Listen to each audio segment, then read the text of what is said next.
Hello, everyone. Good morning, good afternoon, or good evening. Welcome and great to have you in the live stream on the SAP Community YouTube channel. We are in October, traditionally Cybersecurity Month. Today's webcast is part of the Cybersecurity Month awareness campaign at SAP. We would like to offer your attention the topic of product security response at SAP. What does it mean? Our experts will explain how SAP deals with identifying vulnerabilities and what we do to protect our software. I'm happy to welcome today our expert speakers. We have Andreas Bartelt, who is Product Security Response Lead at SAP. We have Stuart Short, who is lead of SAP Bug Bounty Program. And we have Shrisha Banamukala, who is Patch Day Governance Lead. My name is Larissa Brinkman from the SAP User Groups Organization, and I'm your host. Feel free to post your questions via live chat on the YouTube so we can answer them after the presentation. And now let's get started, and over to you, Andreas. Thank you, Larissa. Hello to you. In the following minutes, we will talk about how SAP interacts with hackers. We call them researchers, and how this results in security patches. We will explain two of our inbound channels where we get something in. One is voluntary hackers, the other is bug bounties. And we will talk about the output channel or outbound channel for fixes, namely security nodes. Let me switch my camera off. I'm not sure if the bandwidth is okay here. Okay, next slide, please. Here it comes. Good. Let us begin with the voluntary hackers that are handled in the product security response team. And by the way, I'm not the lead. I'm just a normal member of the team. But anyhow, we are the inbound channel for researchers that work for honor. The main task of my team is to communicate and collaborate with researchers, triage the incoming reports, find the responsible developers for that coding. And I can tell you, it's not always easy in a company of more than 100,000 people to find the right person for a certain problem. Then we do a ZVSS rating. That means we determine the severity of the problem. And finally, if everything ran well, we give credits to that researcher. Next, please. For sure, everything we do follows well-defined processes. And I could bore you to death now with process slides. But instead of this, I would like to introduce some of the researchers we work with and tell you some stories, what we do together. Please, next slide. First kind of researchers I call SAP professionals. They work daily with SAP systems. You see some faces here. The upper left ones work for security companies. Let us start with Joris van der Vries. Joris is a very nice person. We know each other since more than 10 years, and he has my full trust. He combines highest technical competencies with kindness, patience, and friendliness. I simply like this guy. With Joris, you can sit in the sun, having a coffee, feeling great, and then suddenly you hear unofficially something about a big problem SAP has that cannot be reported officially. So these meetings are very helpful. And you see, in our job, it is crucial to maintain good relationships. And often it's a give and take. Next one, Ivan. Ivan is also a person that combines highest technical skills with calmness and friendliness. And I will never forget a certain troopers conference where we met. So before that conference, Ivan had reported 4 vulnerabilities, and it was a complicated thing. I was not sure if we really completely understood his reports, and he planned to give a talk on this on Black Hat. So I met Ivan, and he took the time at the conference. We sat together an hour, and we discussed the attack and the planned countermeasures. And, you know, in my role, this gives you a good feeling. If you have a certain plan how to fix something, and then the researcher confirms, yes, this will fix it completely. Good. And frankly, I thought in that moment, I've earned my money for today. Let's enjoy the conference. So I relaxed and went into Ivan's official talk. Turns out, Ivan's talk dealt with an open problem, and we had no fix for that provided. So you can be sure this was the end of my relaxation. And we saw something as a feature. Ivan saw something as a problem. End of the story. Again, I sat together with Ivan. For me, the conference was over. I was writing mails, doing phone calls the entire day. And I made a deal with Ivan. The deal was, you, Ivan, don't spread the slides of the talk and wait until we have fixed it. And I ensure that this feature will either be fixed or removed. And Ivan made the deal and did what he promised. And also I kept my promise. So everything good. Strengthened our relationship. Next to Ivan is Fabian Haag. This is a guy, during his master thesis, he reverse engineered for nearly 2 years old SAP coding. And at the end, he dug up a severe problem. He helped us to fix it, and he's also a friendly and collaborative person. Consequently, and for SAP, unfortunately, Onapsis employed him. Yeah, this happens if you do a good work. Next to Fabian is Ayman Salem. He's also a professional, but he is not working in a security firm like the others. Ayman is BI expert. He maintains for several customers the BI system, and he is also very knowledgeable at security. We often have phone calls to discuss his reports. And at one occasion, for example, he suddenly said, know what? Just open file XYZ, go to line 420, change their greater X to equal greater X, and all is fixed. This happens to Ayman. He knows our coding very, very well. Very well. Yeah. Typical Ayman. And yeah, good. The majority of the reports that we get come from the unknown folks. Yeah, depicted here as the shaking hands. Yeah, normally they don't have access to an SAP system, so they don't report something in SAP main coding. They report something like cross-site scripting, SQL injection on one of our numerous websites. But this is also very valuable for us. Yes, from time to time, someone sends a report like CVSS 9 on SAP.com. Big problem. And when you look at it, yeah, port 80 is open is the problem. Well, sure, we could close port 80, but then it becomes a bit difficult to reach our web page. But these reports are fully okay. You know, all the famous hackers at the beginning had to learn what port is doing what. And so these beginner researchers get a friendly mail with some explanations why we cannot solve this problem because it is not one. And it's good. It's very good. Often they say thank you.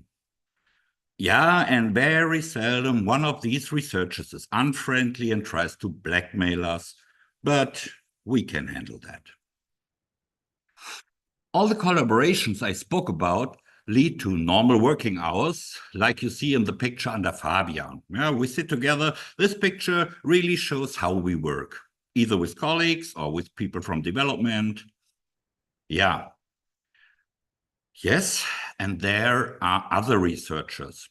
For example, upper right corner. For good reasons, there is no picture. Very seldom we have to deal with professional researchers that are not easy to handle. Their communication style is aggressive and unpolite.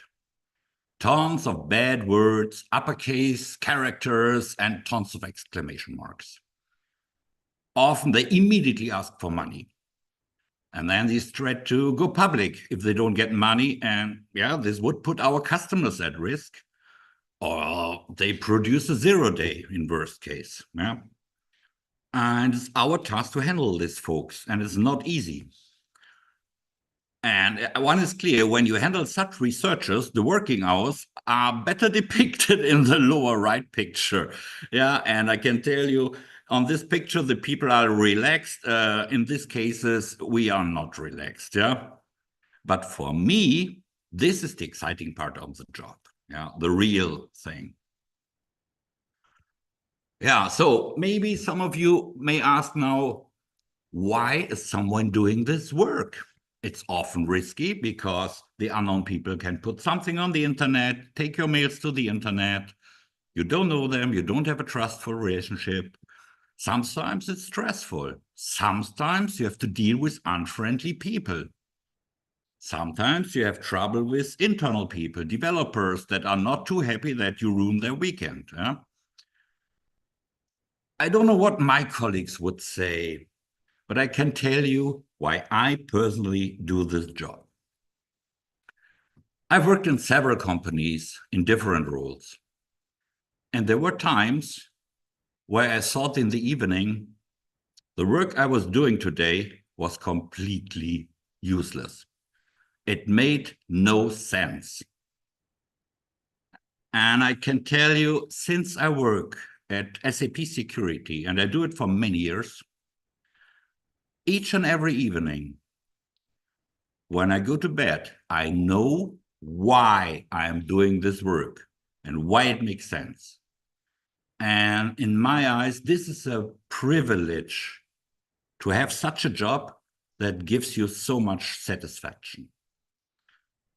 I don't know how your business life is, but I seriously wish you always the same good feelings when you call it a day.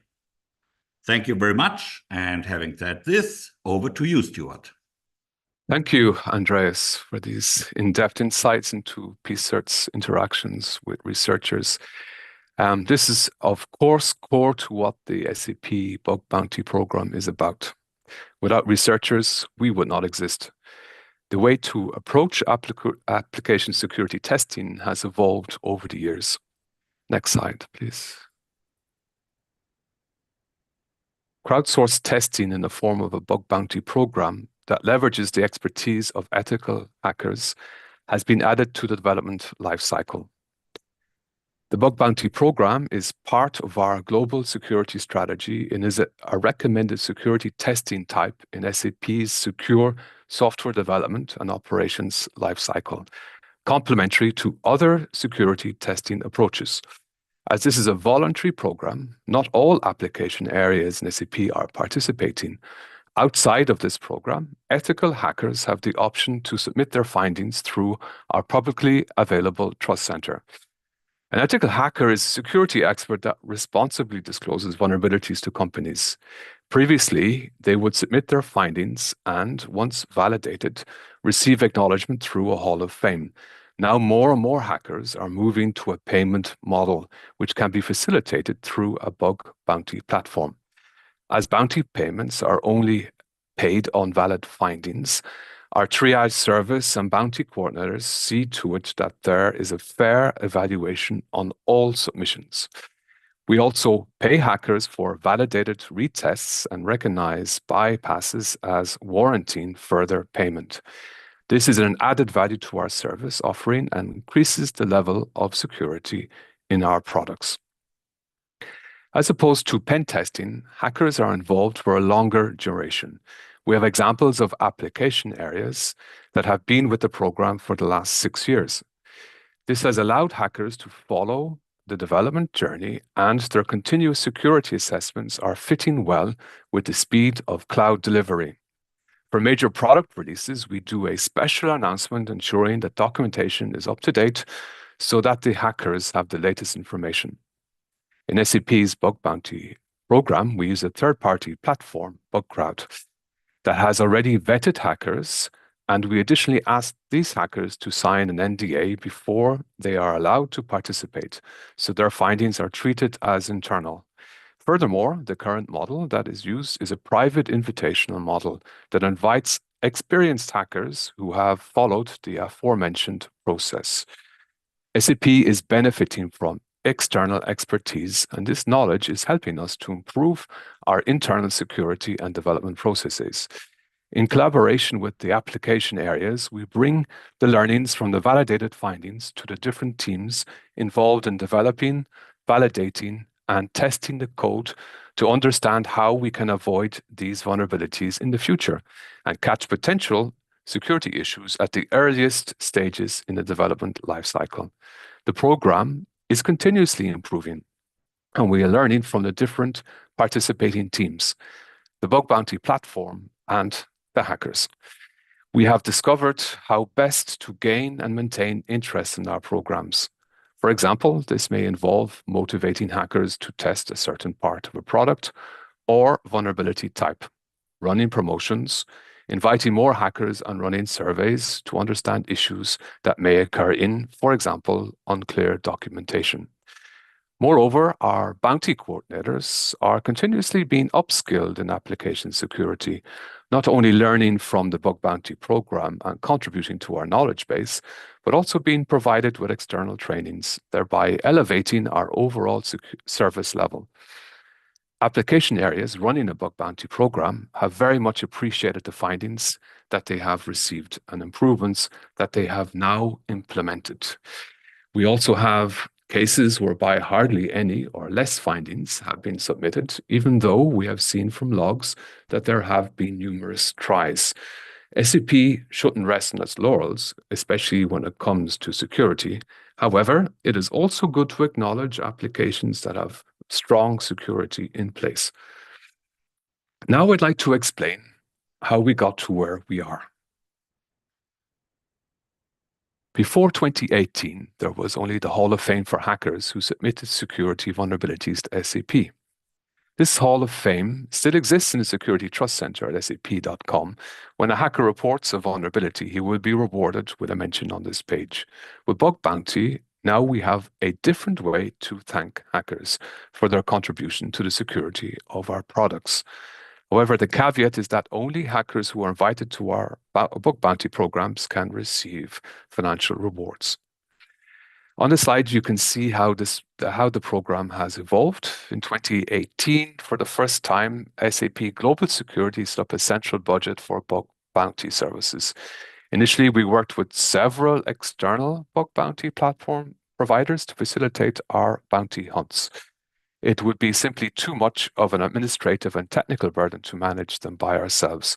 The bug bounty platform providers have already established good relationships with the hacking community.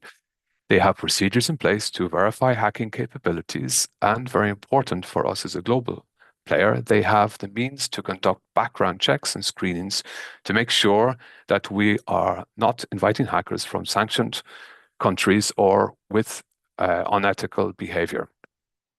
With the bug bounty platform providers as intermediaries between us as a company and the hackers, we have a very efficient working model. SAP provides the software to be tested, the invited hackers report their findings, and the bug bounty platform provider ensures smooth cooperation between the two and makes sure that the rewards are paid out as agreed. With the lessons learned from our initial bug bounties, we are able to integrate the handling of reported issues into our product security response processes and apply existing KPIs for remediating security findings. We also introduced bug bounty coordinators to help applications handle the findings and manage communication with the hackers. They are the interface between the hackers and the development team. Starting in 2020, we offer bug bounty services company-wide as an additional security testing service for products after product release. As mentioned before, within the SDOL, the Secure Development and Operations Lifecycle, these are mandatory security test and validation requirements. Bug Bounty is a complementary offering after product release that allows applications to have their software continuously evaluated through a crowdsourced approach.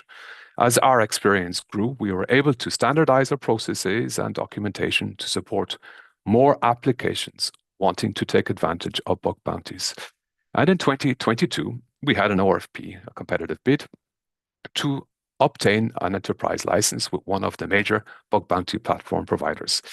This enterprise license allowed us to significantly reduce the cost of the bug bounty program and greatly simplify the onboarding of new bug bounties. We have also integrated the program into SAP security standards and are closely aligned with strategic services. Our learnings will also be reflected in other global security services and tool enhancements. The program also evolves with our corporate strategy. As products introduce AI use cases, we promote these scenarios through the Bounty platform. We are currently evaluating expanding the program to include all products and also to run bounty bashes with hackers. At the end of the day, we have to ensure the quality of our product fixes and that they are communicated clearly to our stakeholders. My colleague Srisha will now explain this valuable part of product security. Thanks, Stuart. Thanks for walking us through the bug bounty program and how this initiated and worked within SAP. So myself, I'm Srisha, and I'll be taking you through the product security patch quality assurance process. So as a part of this process, we ensure we provide high quality patches to the customers with zero regression, and we really strive hard to maintain this quality by checking multiple factors, multiple quality assurance steps, and then we deliver this to the customers. So I would now present a simplified overview of the process flow of the quality assurance process. To the left, you can see the entities that are involved in this process. To the right, in the boxes, you can see the activities being performed, the ones which are sequential, the others which run in parallel, and the arrows that indicate the flow of this process. So to the left, here you can see we have bug bounty and PSRT, who initially triage the submissions that are received by SAP. In this step, we finalize on the submission.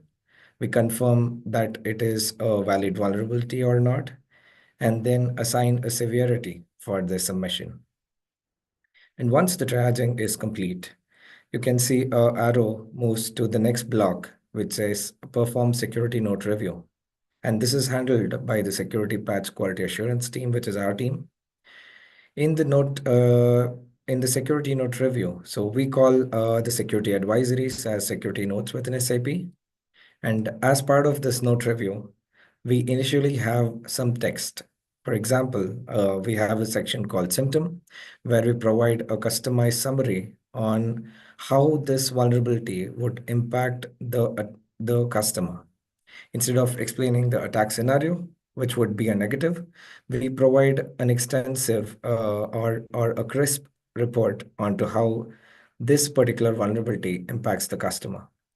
Following that, we would have sections where we explain why the vulnerability existed at the first place, how it was fixed by SAP, and what the customer has to do in order to fix this issue. Further, you can see on the development side that the development team in parallel, once the triaging is complete, they start developing the security patches for different versions of the impacted product. Once a particular correction or a patch for a particular version of the product is ready, an arrow further goes down to the patch validation section.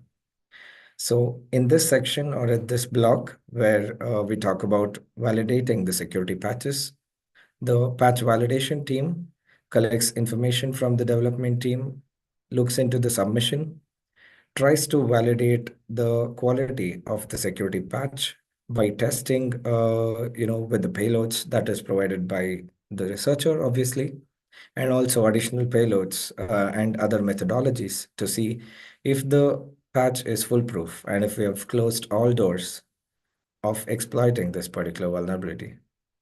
In situations where the validation fails, a loopback is again sent back to the development side.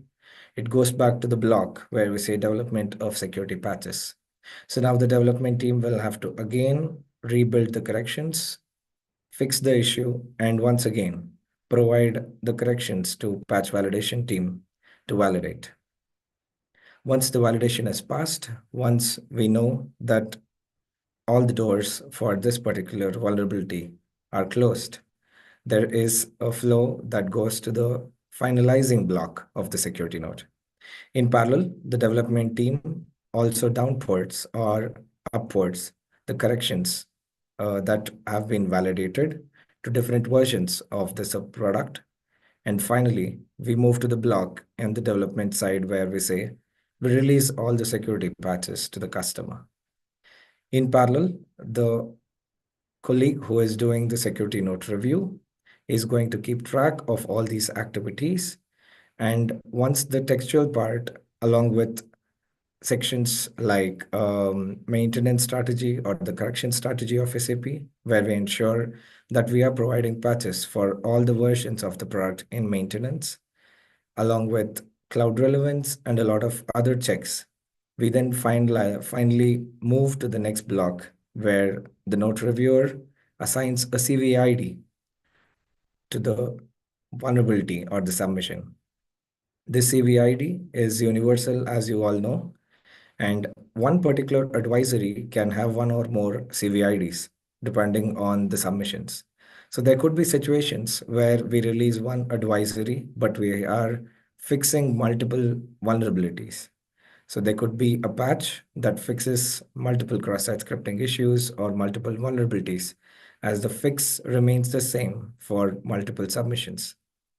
Then finally, we move to a block where we say we finalize the security node, where we check for all the checks if all the corrections are released to the customers for the product in maintenance, if the validation is completed, and if all the textual corrections of the node are all complete.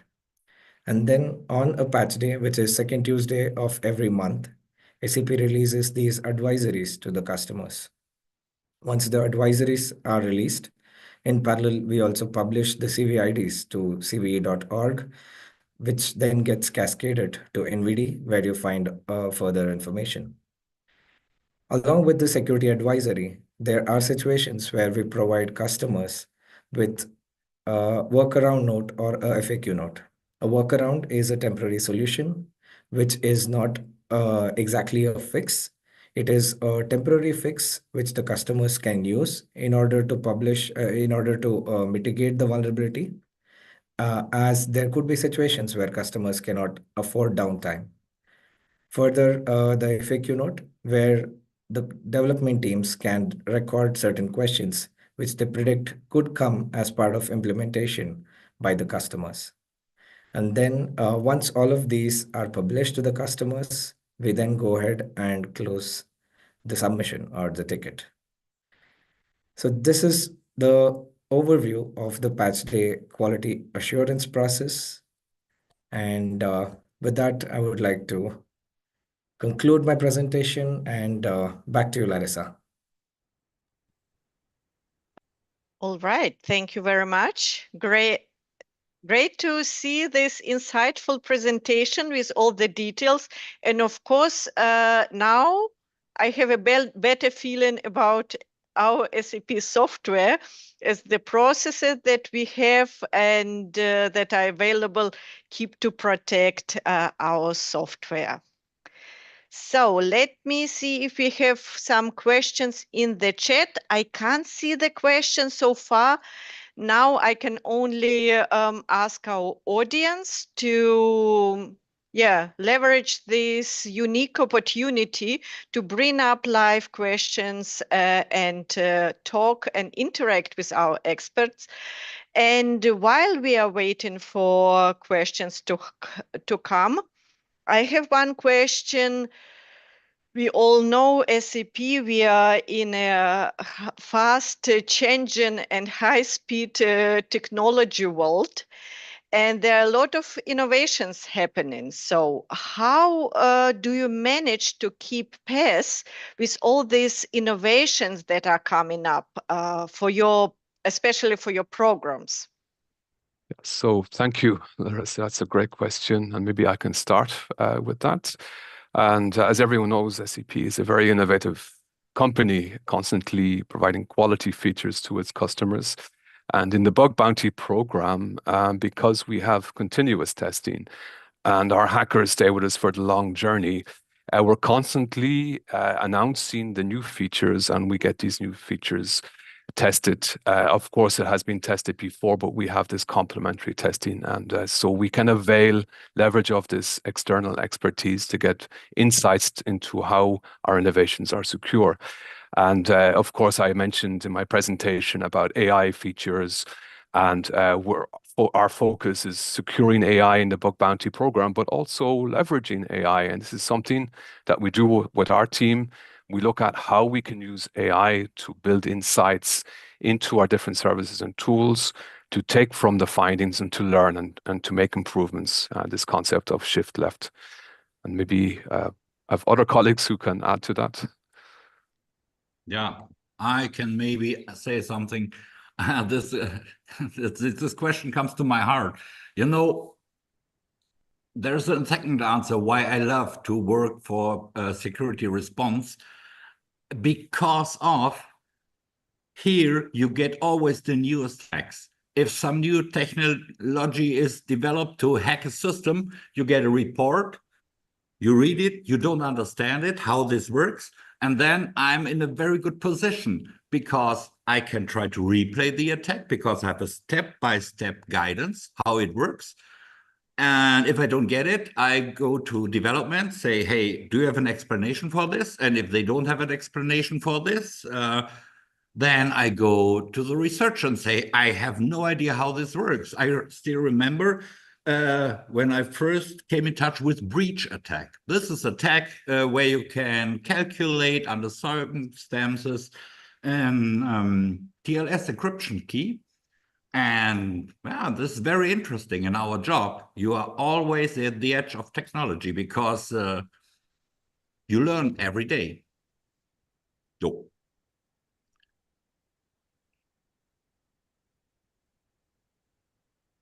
Andreas, we can't hear you for whatever reason. You cannot hear me? No, no. Yeah, it's fine. Yeah, I think. Have you heard my answer? No. Can you repeat this, please? I heard on my side it was perfect. Yeah, it was good from my side as well. All Okay, right. then I hope it's we it's can just ask on Larissa's side. a chance for the crowd to participate, maybe in the chat, to Yeah. also see if they have heard your reply. Right. Yeah. Good. So from what I hear, like the fundamental thing of working various teams, working close together, bringing the best out of the out of the new knowledge, and also new innovation coming in, every day. All right. I can't see questions in the chat. There might be some coming later. The video will stay on YouTube, so feel free to leave your comment on YouTube under this video. And of course, we will be very happy to welcome you in one of our upcoming sessions. With this, let me thank you, our speakers, Andreas, Stuart, and Shrisha, for this great and insightful presentation. And of course, thank you very much for our audience being with us and being so attentive. And with this, I would like to end this session. Wish you a great day and hopefully see you in one of our upcoming sessions. Stay tuned. Thank you very much. Bye. Thank you Thank very you. much. Bye-bye. See you.